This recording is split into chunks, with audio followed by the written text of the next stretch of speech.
Okay. අපි අද discuss කරන්න යන්නේ ඒෂියන් රීජන්. ඔයගලන්ගේ grade 9 වල first lesson එක තමයි the Asian region. the Asian region කියලා කියන්නේ ආසියානු ප්‍රදේශය. එතකොට අපි grade 6 වල අවසාන පාඩම ඉඳලා ඉගෙනගෙන තියෙනවා. There are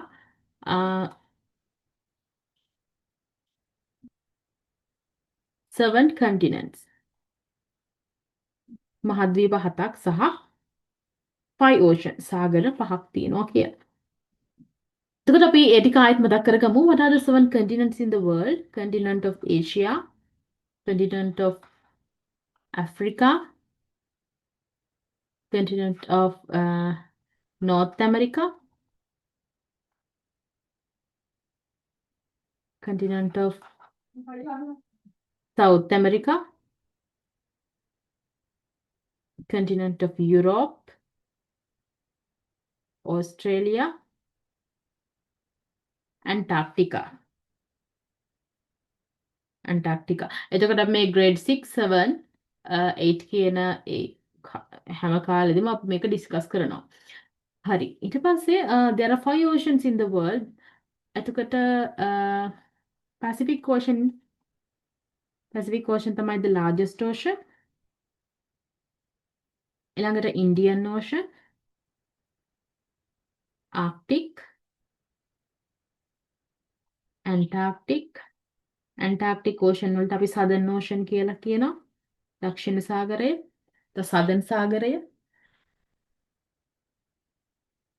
Atlantic සාගරය, Atlantic Ocean. හරි. එතකොට continents වලින් ගත්තොත් the Asia continent is the largest continent in the world. Largest. Australian continent is the smallest continent. කුඩාම continent එක Australia. හරි. එතකොට දැන් oceans ගැන ගත්තොත් Pacific Ocean තමයි largest, Arctic Ocean තමයි smallest ocean එක. එතකොට අපිට මේ lesson එකේ discuss කරන්න තියෙන්නේ ඒෂියා ආසියානු මහද්වීපය ගැන. ඒ කියන්නේ ලෝකේ තියෙන ලොකුම මහද්වීපය ගැන තමයි අපිට discuss කරන්න තියෙන්නේ. හරි. Please take out your textbooks and look at page number 2. In page number 2, you can see the topic geographical location of Sri Lanka. Sri Lanka විදින භූගෝලීය පිහිටීම්. ඒ කියන්නේ ශ්‍රී ලංකා පිහිටීම් මොන වගේද කියලා. In grade 6, 7, you have learned a relative location and a specific location. Relative location means a relative location and a specific location, right? එතකොට අපිට රටක පිහිටීම දක්වන්න පුළුවන් ආකාර දෙකක් තියෙනවා. relative location and specific location. හරි. මුලින්ම relative location කියන්නේ මොකක්ද කියලා බලමු. relative location කියන්නේ දැන් ඔයගලන්ට මේ දේවල් අමතක වෙලා නම් මම ආයෙත් දෙන්න මොකක්ද මේ relative location එක කියන්නේ කියලා. හරි. අපි ඒක ඔයගලන්ට මේ Asian region එකේ ආසියානු ප්‍රදේශයේ relative location එක කියන්න කලින් මේ relative location කියන්නේ මොකක්ද කියලා අපි මොකක්ද කියලා බලමු. Relative location. Please write down the topic. සාපේක්ෂ පිහිටීම.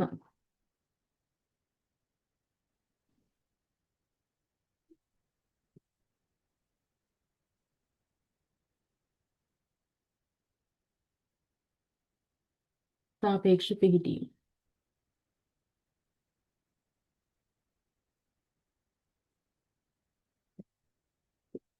Showing location of the country. Showing the location. Showing the location of a country. Showing the location of a country. Showing the location of a country based on lands and oceans. Lands and oceans in the immediate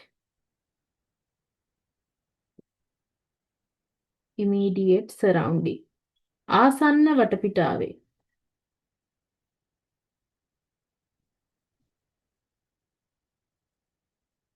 ආසන්න වටපිටාවේ තියෙන දේවල්. ඒ කියන්නේ ශ්‍රී ලංකාව ගත්තොත් හරි මම මෙහෙම කියන්නම්කෝ දැන් relatives කියලා අපි ඉංග්‍රීසි වලින් කියන නෑදෑයන්ට. නෑදෑයෝ කියන්නේ ගොඩක් වෙලාවට අපි අවට සිටින කට්ටියට. ඒ කියන්නේ ගොඩක් වෙලාවට නෑදෑයෝ ඉන්නේ අහල පහලනේ. ඉතින් ඒතර මතක තියාගන්න relative location කියන්නේ අපේ අවට තියෙන දේවල්. රටක් නම් රටේ අවට තියෙන දේවල් ගැන කියමින් රටේ පිහිටීම කියනවා. එක්සාම්පල් එකක් විදිහට ශ්‍රී ලංකාවට ආසන්න රටක් තමයි ඉන්දියාව. එතකොට ආසන්නතම රට the nearest country. එතකොට ශ්‍රී ලංකාව තියෙන්නේ ඉන්දියාවට දකුණින්. වටේ ළඟ තියෙන දේවල් රටවල් ගැන හරි එතන ලෑන්ඩ්ස් කියන්නේ භූමි. එතන රටක් කියන්නේ භූමියක්නේ. එහෙම නැත්නම් කියන ශ්‍රී ලංකාව තියෙන්නේ ඉන්දියන් සාගරයේ උතුරු ප්‍රදේශයේ. ශ්‍රී ලංකාව තියෙන්නේ ඇෆ්‍රිකන් කොන්ටිනන්ට් එකට නැගෙනහිර ප්‍රදේශයේ. අප්‍රිකානු මහද්වීපයට නැගෙනහිරි. ඔන්න ඒ විදිහට කියන්න පුළුවන්. එතකොට මොනවද වටේ තියෙන දේවල් ගැන කියමි රටක පිහිටීම කියනවා නම් ඒක relative location එක කියලා කියනවා. right? Please write down. ඊළඟට අපි ඩිස්කස් කරන්න යන්නේ මොනවද කොහොමද දැන් relative location එක කියන්නේ මොකක්ද කියලා අපි දන්න කොහොමද මේ relative location එක ආසියානු කලාපේ. ඒ කියන්නේ මේ ආසියානු මහද්වීපේ මොනාගෙන්ද වට වෙලා තියෙන්නේ කියලා තමයි අපි ළඟට ඩිස්කස් කරන්න යන්නේ.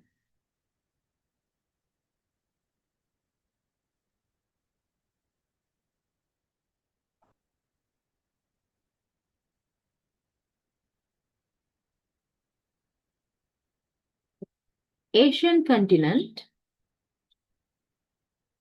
is bounded by Asian continent is bounded by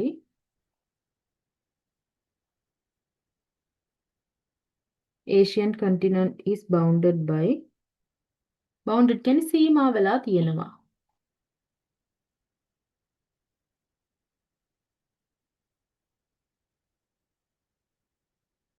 හරි අපි මේ විදිහට අද ස්ටාර්ට් එකක් අරගෙන දැන් ඕගලන්ට සම්පූර්ණ ජියෝග්‍රැෆි සිවික් හෙල්ත් මේ සියලුම විෂයන් වල නෝට් එකක් ලබා දෙනවා. එතකොට මේ නෝට් එකත් එක තමයි වාරයේ සියලුම කරුණු ඩිස්කස් කරගෙන යන්නේ. එතකොට මැතමැටික්ස් වල අපි කරන්නේ පේපර් එකක් සාකච්ඡා කරමින් ඒ ගාන හදන්නේ කොහොමද කියන ඒ පාඩම ඩිස්කස් කරන්න පේපර් එක සාකච්ඡා කරන ගමන්. එතකොට මේ වගේ මුලින්ම නෝට් එකක් දීලා අපි නෝට් එක කියලා දෙමින් තමයි පළවෙනි වාරයට අවශ්‍ය සියලුම කොටස් ටික මේ වඩු කාලය ඇතුළත ඉවර කරගන්නවා. ඊට පස්සේ ඒ අපි ඉගෙනගත්ත දේවල් ටික කොහොමද පහුගිය වාර විභාගවලට ඇවිල්ලා තියෙන්නේ කියන එක අපි පේපර් ටිකක් ඩිස්කස් කරමින් අපේ නොලෙජ් එක චෙක් කරලා බලනවා. එතකොට මගේ බලාපොරොත්තුව තමයි ඔයගොල්ලෝ වාර විභාග මේ නිවාඩු කාලේ ඉවර වෙලා ඉස්කෝලේ යනකොට සම්පූර්ණ පළවෙනි වාරේ ඒ අදාළ විෂයන් වලට අපි දැන් ජියෝග්‍රැෆි, සිවික්, හෙල්ත්, මැතමැටික්ස් කියන සබ්ජෙක්ට් 4 ඒ විෂයන් වල පළවෙනි වාර කොටස සම්පූර්ණ අවබෝධයක් ඇතුව ඔයගොල්ලෝ නිවාඩු කාලේ ඉවර වෙලා ඉස්කෝලේ යනකොට යවන්න තමයි මගේ බලාපොරොත්තුව. හරි. Asian continent is bounded by Arctic Ocean. අපි බලමු මේ ටික අපි ලියාගෙන අපි සිතියමකින් බලමු මේ කියන ඒවා කොහොමද තියෙන්නේ කියලා. Arctic Ocean. Arctic Ocean එක තියෙන උතුරේ north. Pacific Ocean.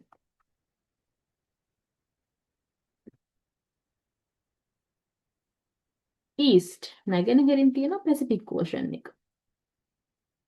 Indian Ocean. Indian Ocean එක තියෙනවා දකුණේ. And Europe. Europe මහද්වීපය. Continent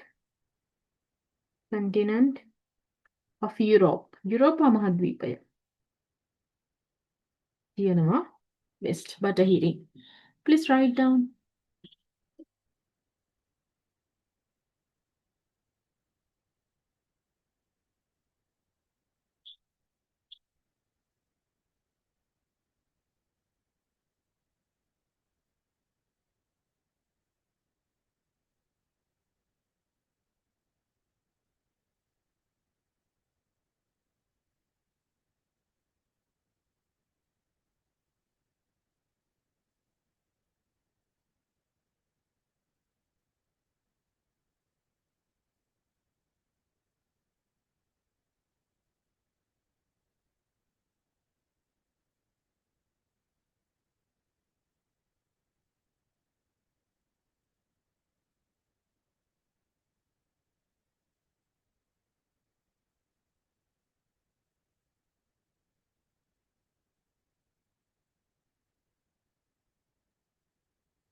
Okay.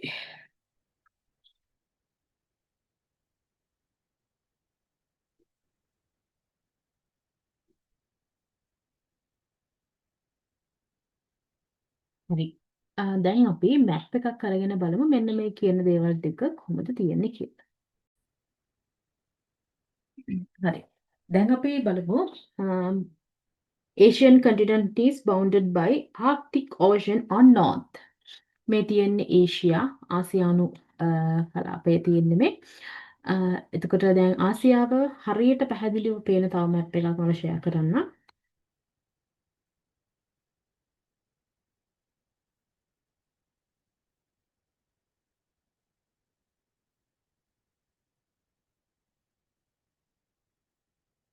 හරි. මේ එක එක කලර්ස් වලින් පේනවා මැප් එක. මම හිතනවා ඔයගලන්ට එක පේනවා ඇති කියලා. එතකොට මෙන්න මේ කහ පාටින් පෙන්ලා තියෙන මෙන්න මේක තමයි ඒෂියා, continent of Asia. මම හිතනවා ඔයගොල්ලෝ මේක මේ වෙනකොට දන්නවා ඇති කියලා. මොකද අපි මුලින්ම මේව ඉගෙන ගන්නේ grade 6 වල අවසාන lesson එකේදී. එතකොට මේ තියෙන්නේ යුරෝප්. බ්ලූ කලර් වලින් තියෙන යුරෝප්. යුරෝපා මහද්වීපය. එතකොට මේ යුරෝප් සහ ඒෂියා කියන මෙන්න මේ මහද්වීප දෙකම එකම භූමියක තමයි පිහිටලා තියෙන්නේ. ඒ නිසා මේ යුරෝප් එක ඔයගොල්ලෝ ලියා ගන්න. යුරෝප් ප්ලස් ඒෂියා මේ ප්‍රදේශ දෙක එකට ගත්තාම යුරේෂියා කියලා කියනවා. Please write it in a writing book.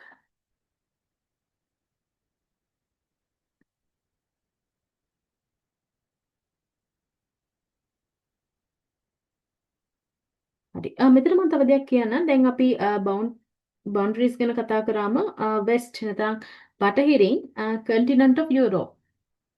අපි ඉතල boundaries හතරක් ලියාගත්තේ north, south, east, west. එතන west වල ඒ කියන්නේ බටහිරින් bound වෙලා තියෙන මොකෙන්ද? continent of Europe. යුරෝපා මහද්වීපය. මේ තියෙන යුරෝපා මහද්වීපය. එතකොට හරිනේ. හරි. ඊළඟට දැන් මම ආයෙත් අනිත් මැප් එක ෂෙයා කරන්න. this one. දැන් බලන්න ඔන්න දැන් යුරෝප් වලින් කව වෙලා තියෙනවා. ඒක හරි. වෙස්ට් වලින් ඊට පස්සේ north Arctic Ocean මේ තියෙන Arctic Ocean north වලින් Arctic Ocean ඒක හරි. මේ ආසියානු මහද්වීපය ගැන මේ ආසියානු ප්‍රදේශය ගැන තමයි කතා කරන්නේ right?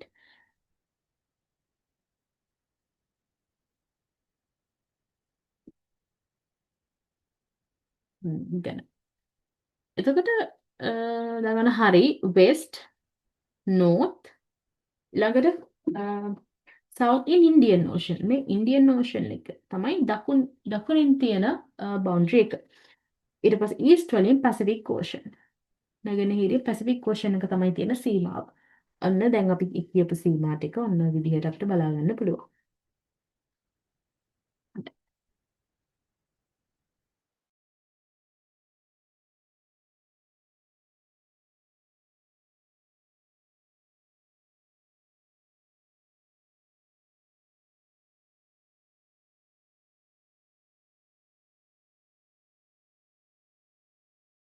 හරි අපි අද මේක ෆ්‍රී ඩේ එකක් විදියට ෆස්ට් එක යන හින්දා ජියෝග්‍රෆි ලෙසන් එක අදට මේ ටික විතරයි ඩිස්කස් කරන්න. ඒතර ඊළඟ දවසේ ඉඳලා ඔයගොල්ලෝ ක්ලාස් එකට ජොයින් වෙනකොට ඔයගොල්ලන්ට නෝට් එකක් දෙනවා. ඒක print out එකක් ගන්න. ඒ නෝට් එක පැහැදිලි කරමින් තමයි අපි මේ වාරයේ ටික සාකච්ඡා කරන්නේ මේ නිවාඩු කාලය තුල.